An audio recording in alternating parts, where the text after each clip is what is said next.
दादाजी ने मैनेजर हान को मूचैन और मीशू की जासूसी पे लगा दिया है। फिर क्या ये बंदा चोरी छुपके से इन दोनों पे नजर रखने लगता है। मीशू को शक हो जाता है। वो मूचैन से कहने लगती है कि हमें कोई फॉलो कर रहा है। वो पूछता है कि कौन है वो बताने लगती है कि वो ही मैनेजर हान। लगता है कि वो मुझे पसंद करने लगे हैं, तभी तो मेरे पीछे पड़े हैं। ये अजीब बात सुन के मूचैन उसे जवाब देता है कि अगर तुम्हें ऐसा लगता है तो फिर ठीक है, जैसा तुम सोचो। इन दोनों को कुछ तो करना होगा जिससे दादाजी को यकीन हो जाए कि ये दोनों सच में एक दूसरे को लाइक करते हैं। उसके बाद मूचैन लिंचू को कॉल करके उसे लंच के लिए इनवाइट करता है, जिसके बाद हम देखते हैं कि लिंचू का मूड सेट हो जाता है। ये लड़की मूचैन से मिलने के लिए बेचैन है। फिर क्या ये फटाफट से तैयार हो के मूचैन के पास पहुंचती है। तभी हम देखते हैं कि मीशू भी इन दोनों के साथ आके बैठ जाती है। लिंचू पूछने लगती है कि ये यहाँ पे क्या कर रही है। मूचैन उसे जवाब देता है कि तुम एक टैलेंटेड एक्ट्रेस हो, हमें तुम्हारी हेल्प चाहिए। फिर क्या लिंचू अपने दिल पे पत्थर रख के इनको डायरेक्टर सुमो के पास ले जाती है, जहाँ पे दोनों रिहर्सल करने लगते हैं। लेकिन जब मीशू का पाँव स्लिप होता है तो तभी रोमांटिक सा माहौल बन जाता है। लिंचू समझ जाती है कि मूचैन के दिल में मीशू है, वो नहीं। उसके बाद होता कुछ यूँ है कि मूचैन लिंचू को ये बात बता ही देता है कि वो सच में मीशू से शादी कर रहा है। फिर क्या ये शॉकिंग खबर सुनते ही लिंचू दुखी होती है, क्योंकि ये लड़की मूचैन को 10 साल से लाइक करती आ रही थी। लेकिन अब सब कुछ ख़त्म हो गया है, इन दोनों के रास्ते जुदा हो गए हैं। पर दूसरी तरफ हम देखते हैं कि जब मैनेजर हान दादाजी को रोमांटिक सीन के क्लिप दिखाते हैं तो फाइनली दादाजी यकीन कर ही लेते हैं कि मूचैन उसके साथ कोई फ्रॉड नहीं कर रहा। वो उन दोनों के पास जाते हैं और उनसे कहने लगते हैं कि तुम दोनों वाकई में एक दूसरे से प्यार करते हो।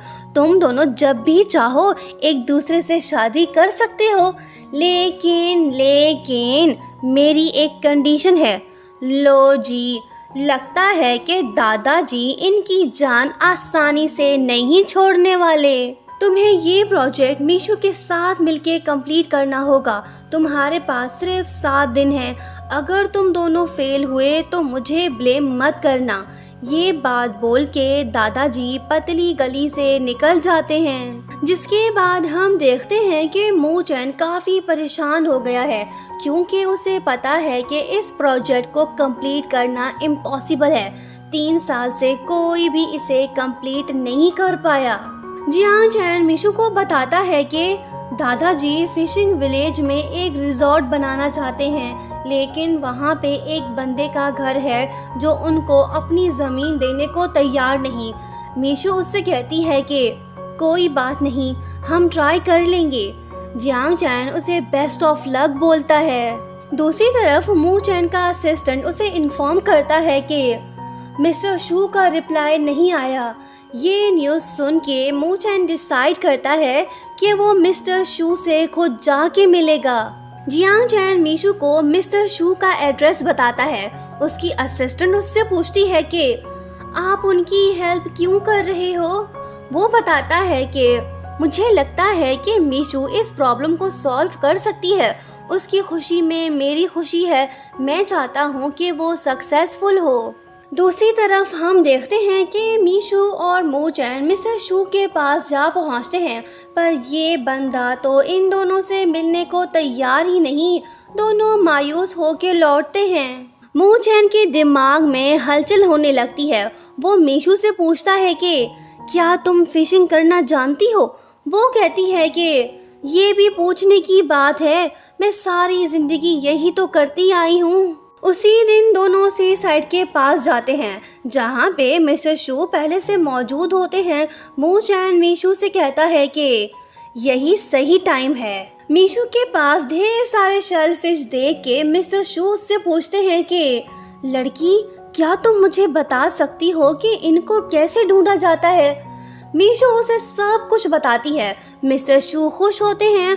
वो इन दोनों को बोनफायर नाइट पार्टी में इनवाइट भी करते हैं। मीशू और मूचैन को ये पार्टी अटेंड करना होगी।